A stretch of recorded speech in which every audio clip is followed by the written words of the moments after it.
오늘 하나님께서 우리에게 주시는 말씀은 사무엘상 8장 19절에서 22절까지의 말씀입니다. 새번역 성경 구약 418쪽입니다.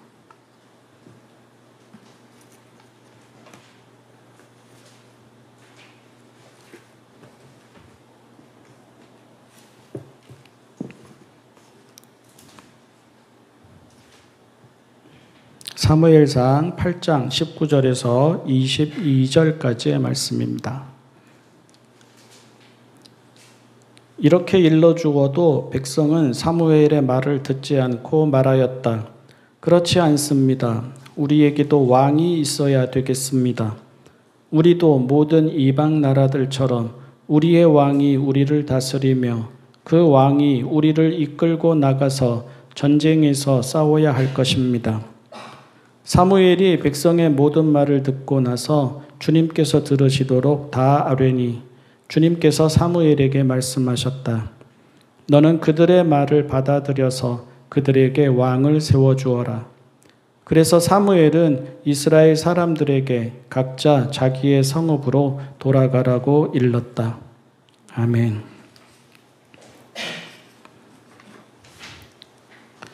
이스라엘도 다른 나라들처럼 되어야겠다. 그렇게 요구를 합니다. 이스라엘도 다른 나라들처럼 왕이 있어야겠다. 그렇게 요구를 합니다.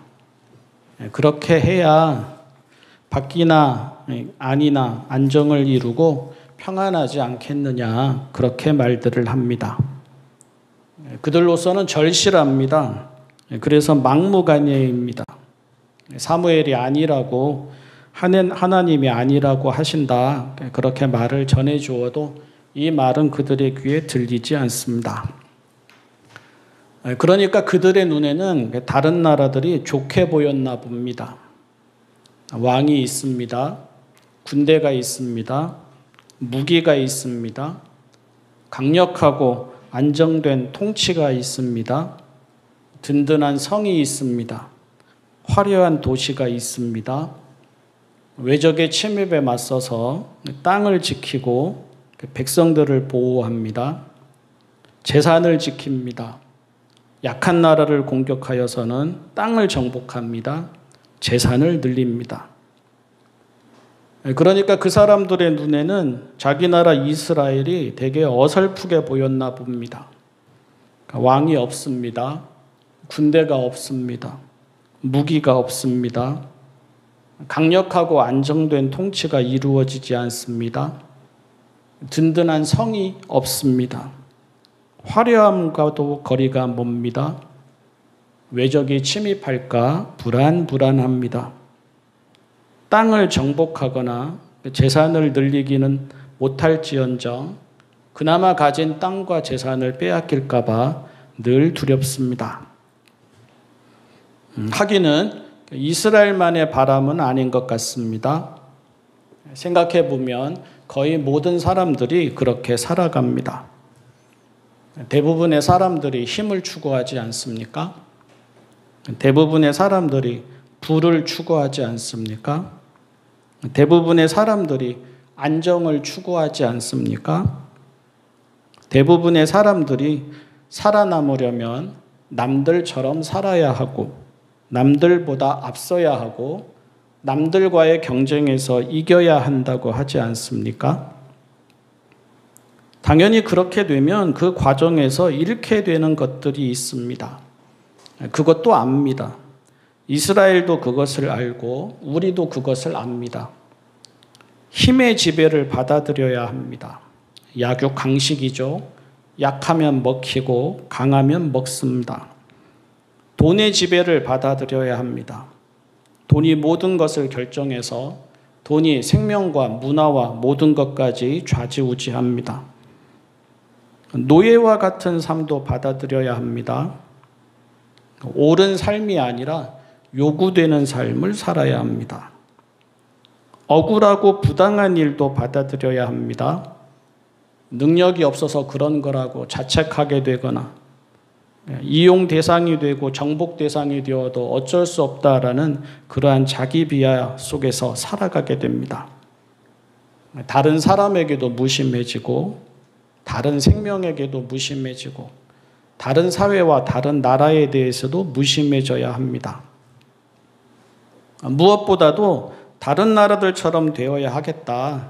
남들처럼 살아야 하겠다. 남들보다 앞서야 하겠다.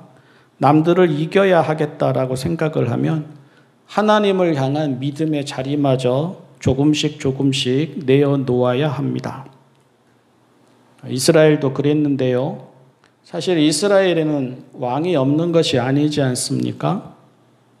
다른 나라들과 같은 왕이 아닐 뿐 다른 나라들과 다른 왕은 항상 계시지 않았습니까? 이스라엘은 하나님이 왕이신 나라입니다. 이스라엘은 하나님의 말씀이 법인 나라입니다. 이스라엘은 하나님께 생명과 안전과 평화를 내어 맡긴 나라입니다. 계산으로 사는 나라가 아니라 믿음으로 사는 나라입니다. 그러니 다른 나라들처럼 되고 싶다는 말은 믿음으로는 현실을 감당할 수 없다는 두려움이자 불신앙입니다. 출애굽기에서 하나님이 이스라엘이라는 나라를 세우시려고 하실 때였습니다. 이스라엘을 이집트처럼 되게 하겠다 하지 않았습니다. 이스라엘을 세계 최강대국이 되게 하겠다 하지 않으셨습니다. 우리가 잘 알지 않습니까? 이스라엘을 거룩한 나라가 되게 하겠다 하셨습니다. 이스라엘을 온 세계의 제사장 나라가 되게 하겠다 하셨습니다. 하나님은 이스라엘을 다른 나라들과 같은 나라로 세우지 않으셨습니다. 그래서 하나님이 주신 계명도 다른 나라들과는 아예 달랐습니다. 왕의 하나님이 아니라 과부와 고아와 나그네의 하나님이셨습니다. 지배자의 하나님이 아니라 히브리인의 하나님이라고 하셨습니다.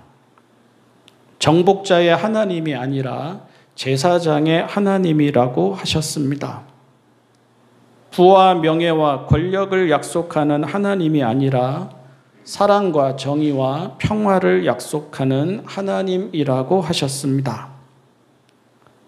그러니 다른 나라들처럼 되어야겠다는 말은 하나님 대신 풍요와 번영을 숭배하겠다는 말입니다. 왕이 필요하다는 말은 비록 비교하고 경쟁하고 쫓기고 시달리고 불안하게 되더라도 남들처럼 더 크고 더 많고 더 강하게 되는 길로 가고 싶다는 말입니다. 우리가 살아가는 현실에서 더욱 절실히 요구되는 것이 믿음이 아니라 왕이라는 말입니다. 우리 인생의 의미와 가치가 거룩한 나라가 아니라는 말입니다. 하나님은 이스라엘을 이집트에서 불러서 아예 다른 나라가 되게 하려고 하시는데 이스라엘은 이스라엘이 아닌 또 하나의 이집트가 되고 싶다는 말이고 하나님을 섬기되 하나님이 금송아지와 같은 우상의 모습인 그런 하나님을 섬기고 싶다는 말입니다. 안타깝게도 이후의 역사 또한 본문과 조금도 다르지 않습니다. 이스라엘의 역사도 그렇고 이후 모든 세계의 역사가 다 그렇습니다. 다른 나라들과 다른 거룩한 나라가 아니라 다른 나라들처럼 되고 싶다는 것이 교회의 욕망이었고 종교인들의 욕망이었습니다. 남들과 구별되는 성도의 삶을 살겠다는 것이 아니라 남들처럼 갖고 싶고 이루고 싶고 누리고 싶다는 것이 교회의 욕망이고 종교인들의 욕망이었습니다. 강력한 나라는 꿈꾸어도 거룩한 나라는 꿈꾸지 않습니다. 부유한 교회는 꿈꾸어도 거룩한 교회는 꿈꾸지 않습니다. 화려한 삶은 꿈꾸어도 거룩한 삶은 꿈꾸지 않습니다. 십자가를 바라보아도 십자군의 정복은 꿈꾸어도 십자가의 희생은 꿈꾸지 않습니다. 부와 명예와 권력은 어느 누구나 복이라고 말을 하여도 겸손과 온유와 섬김은 복이라고 생각하지 않습니다. 오늘 읽은 성경 말씀 끝부분에 이스라엘의 거듭되는 요구에 대해서 하나님은 그들의 말대로 들어주라고 하십니다. 그들의 말대로 들어주라고 하셨으니 은혜입니까? 그들의 말대로 들어주라고 하셨으니 응답입니까? 그들의 고집이 하나님을 이겼다는 말입니다. 그들의 욕망이 믿음을 이겼다는 말입니다. 그것이 옳아서가 아니라 그렇게 고집하고 막무가내라면 직접 겪으면서 알아가라는 뜻입니다. 그런데도 그 마음과 뜻을 모르고 이제는 되었다고 좋다고만 여기면 그들은 멀어도 한참 먼 것이고 이스라엘은 이스라엘이 아닌 것입니다. 오늘 우리 또한 그러합니다. 오늘 우리들의 교회 또한 그러합니다. 네, 오늘의 말씀 통해서 우리가 한 주 동안 생각해 보려고 하는 것은 한번 생각해 보십시오. 다른 나라, 다른 기업, 다른 교회, 다른 집, 다른 사람 등이 모델인 거 아닙니까? 우리가 그렇게 살아가고 있는 것은 아닌가요? 한번 돌아보았으면 좋겠습니다. 제가 늘 안타깝게 여기는 것 중에 하나가 있습니다. 설교를 들어보거나 간증을 들어보면 되게 방향이 그렇게 흘러가더라고요. 시작하는 부분에서는 언제나 하나님을 잘 믿어야 한다라고 이야기를 합니다. 우리는 세상 사람이 아니라고 합니다. 그러니 하나님만을 우선으로 삼고 헌신하고 순종하고 늘 기도하고 때를 따라 예배하고 또 교회에 와서 성도들을 섬기고 밖에 나아가서는 복음을 전하면서 그렇게 살아야 한다고 그렇게 시작을 합니다. 근데 그러고 나서 하는 이야기는 이렇게 흘러갑니다. 그래야 복을 받는다라고 합니다. 그러면서 하는 이야기가 그렇게 바쁜 시절에 하나님 일 우선하면서 살았더니 그 아이가 서울대를 가더라. 그렇게 하나님 우선하고 하나님께 기도하고 예배하면서 살더니 사업에 성공하더라. 부자가 되더라. 최고가 되더라. 1인자가 되더라. 남들보다 앞서게 되더라. 그렇게 흘러갑니다. 여러분 이상하지 않습니까? 왜 끝이 그렇게 가버립니까? 세상 사람들과 다르게 하나님을 섬기자, 세상 사람들과 다르게 하나님 우선의 삶을 살자 이렇게 시작을 해놓고 왜 끝에 가면 세상 사람들처럼 되어버리고 남들보다 더 잘 되는 것이 목표인 그런 삶으로 가버립니까? 우리의 신앙의 목적이 무엇입니까? 우리의 기도와 우리의 예배와 하나님을 향한 우리의 순종의 목적이 무엇입니까? 우리가 말하는 신앙의 결과는 세속적인 성공입니까? 그것이 예수님을 잘 믿고 하나님을 잘 섬기는 거룩한 성도의 삶입니까? 우리 부모 세대는 그렇게 살았고 또한 우리도 그렇게 살고 있고 우리의 자녀들도 그렇게 살아야 하는 것입니까? 제가 어릴 때 그러니까 신학하기 전에 항상 궁금했던 것 중에 하나가 있습니다. 성경을 읽어 나가는 가운데 하나님이 구원해 주셨는데 왜 바알을 섬길까 하는 것이었습니다. 하나님이 함께 하시겠다라고 늘 말씀하시는데 왜 바알을 섬기고 아세라를 섬기고 금송아지를 섬기고 온갖 우상을 섬길까 하는 것입니다. 아니 왜 하나님을 보이는 형상으로 만들면 그 보이는 형상은 항상 금송아지가 되어버릴까 하는 것입니다. 나중에 철이 들면서 조금씩 알아갔습니다. 풍요와 번영에 대한 욕망 때문이었습니다. 가나안의 도시 국가들처럼 되고 싶은 욕망이었고 이집트를 닮고 싶고 아시리아를 닮고 싶고 바빌론을 닮고 싶은 욕망에 결국은 바알을 섬기고 아세라를 섬기고 온갖 우상을 섬겼다라는 것을 알 수 있었습니다. 그런데 우리가 다 안다는 겁니다. 하나님이 이스라엘을 세우실 때 그렇게 하지 않으셨지 않습니까? 그런 나라들과 같은 나라가 되게 하겠다. 혹은 그런 나라들 중에서 가장 앞선 나라가 되게 하겠다 하지 않으셨지 않습니까? 거룩한 나라가 되게 하겠다 하셨는데요. 거룩하다라는 말은 구별된다라는 말입니다. 다른 나라들과 다른 나라가 되게 하겠다. 다른 가치와 다른 기준에 서 있는 나라가 되게 하겠다. 그것이 하나님이 이스라엘을 출애굽하게 하신 목적이었습니다. 그리고 제사장 나라가 되게 하겠다 하셨지 않습니까? 그러니까 정복자의 나라가 아닙니다. 착취자의 나라가 아닙니다. 굴림자의 나라가 아닙니다. 제국이 아닙니다.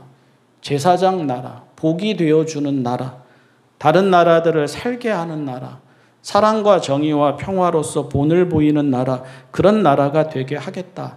그것이 하나님이 새로운 나라를 세우시면서 시도하신 목적이었습니다. 그 법의 내용을 한번 보십시오. 레위기에, 출애굽기에, 민수기에, 신명기에 계속 나오는 이스라엘, 하나님이 이스라엘에 주신 법의 내용을 보십시오. 그 근간이 무엇이었습니까? 너 노예였잖냐. 너 노예였으니까 네가 노예였을 때를 기억하면서 다른 사람들을 너그럽게 대해라. 너 나그네였잖냐. 네가 나그네였을 때를 항상 기억하면서 나그네 된 사람을 측은히 여겨라. 나는 노예의 하나님이다. 나는 나그네의 하나님이다. 나는 과부와 고아와 나그네와 노예의 약자들의 하나님이다. 늘 그렇게 말씀하셨지 않습니까? 그래서 그 법대로 이루어지는 나라의 모습과 삶의 모습도 생각해 보십시오. 뭐라고 합니까? 7년째가 되면 땅을 놀려라 합니다. 아니 세상에 어떻게 땅을 놀립니까? 부지런히 땅을 정복하고 착취해서 생산물을 늘려야 하지 않겠습니까? 사실은 그러고 싶어서 바알을 섬긴 거지 않습니까? 농사의 신인 바알과 아세라를 섬기면 풍년이 올 것이다. 그렇게 해서 주변 나라들이 다 바알과 아세라를 섬기는데 하나님은 말씀하시는 겁니다. 7년째는 땅을 놀려라. 땅도 쉬어야 한다. 놀려라. 그렇게 이야기하지 않습니까? 너에게 빚진 사람이 있으면 빚을 제하여 줘라. 7년째는 그렇게 해라. 그렇게 이야기하고 또 50년이 되고 신년이 되면 누구든지 자기 기업으로 돌아가게 해라. 처음 출발했을 때의 모습으로 돌아가서 다시 시작할 수 있도록 누구에게든지 기회를 주어라. 그것이 하나님의 뜻이다. 늘 그렇게 이야기하지 않습니까? 그러니까 이스라엘에게 주신 하나님의 법은 미국의 소유를 미국의 소유를 이루어 주겠다는 것도 아니고 대기업의 연봉을 받게 해주겠다는 것도 아니고 강남의 아파트를 갖게 해주겠다는 것도 아니고 정치인들이 꿈꾸는 그 권력을 갖게 해주겠다는 것도 아니지 않습니까? 다른 나라, 모든 나라들이 그렇게 살아가더라도 이 나라는 다른 나라가 되어야 한다. 그래서 그것을 누구보다 잘하셨던 예수님이 오셔서 일하실 때 사람들이 보면서 하는 이야기가 예수님은 상한 갈 때도 꺾지 않으시는 분이다. 상한 갈 땐 꺾어버려야죠. 밟아버려야죠. 근데 상한 갈 때도 꺾지 않으시는 분이시다. 꺼져가는 심지도 끄지 않으시는 분이시다. 꺼져가는 심지 빨랑 꺼버려야죠. 새 심지 갖다가 대체해야 되죠. 근데 그렇게 하지 않으시는 분이다. 그런 예수님에게서 보이는 하나님이 우리 하나님이시다. 그런 예수님이시니 우리의 주님이시다. 그렇게 된 거 아닙니까? 하나님은 오늘 우리를 그리고 언제나 사람들을 다른 삶으로 부르십니다. 그리고 그 삶이 가능하다라는 것을 말씀으로 행동으로 생활로 보여주신 분이 예수님이십니다. 그리고 그 모습이 너무나 아름답고 가슴이 뛰어서 거기에 설득되고 거기에 마음이 열려서 자신들의 삶의 공동체를 벗어나 새로운 삶의 공동체를 이룬 사람들이 교회이었습니다. 우리가 이것을 놓치면 안 됩니다. 우리가 이것을 잊으면 안 됩니다. 내 눈이 어디에 있는지, 내 귀가 어디에 있는지, 내 마음이 어디에 있는지, 내 발이 어디에 있는지, 내 몸이 무엇을 좋아하는지, 오늘 내 소원이 무엇인지 늘 살펴야 합니다. 그게 다른 나라들처럼이다. 그게 남들처럼이다. 그게 남들보다 앞서는 삶이다. 그게 다수와 주류와 대세의 삶에서 살아남는 삶이다. 만약 그렇다면 그것은 하나님이 우리를 부르신 뜻이 아닙니다. 이것을 기억하고 이 한 주간의 삶 속에서 다른 나라들과 다르다는 것이 무엇일까? 다른 사람들과 다르다는 것이 무엇일까? 하나님이 나에게 주신 소질과 재능과 은사와 복이 어떻게 쓰여야지 하나님이 나를 부르신 그 뜻에 맞는 것일까? 한 번이라도 더 생각해보고 한 번이라도 더 물어보고 또 한 번이라도 더 답해보면서 살아야 하겠습니다. 기도하겠습니다. 사랑의 하나님 아버지, 저희에게 지혜를 주십시오. 저희에게 볼 수 있는 눈을 주십시오. 저희에게 들을 수 있는 귀를 주십시오. 그리고 저희가 본 대로 들은 대로 또 지혜 있는 대로 따라갈 수 있는 믿음과 용기와 담대함을 주십시오. 저희를 부르시되 다르게 살라고 부르신 그 뜻을 헤아립니다. 저희를 구원하시되 이스라엘로 구원하셔서 거룩한 나라가 되게 하시고 제사장 나라가 되게 하신 그 뜻을 헤아립니다. 세상이 무엇이라고 말을 하든 사람들이 무엇이라고 말을 하든 주변에서 저희를 어떻게 흔들어대든 저희는 하나님이 부르신 그 뜻을 생각하고 묵상하고 귀 기울이고 노력하며 살아가게 하여 주십시오. 다른 삶을 살아 그리스도인이게 하시고 그 다른 삶 속에서 다른 기쁨과 다른 평화와 다른 생명을 얻고 누려서 그리스도인이게 하여 주십시오.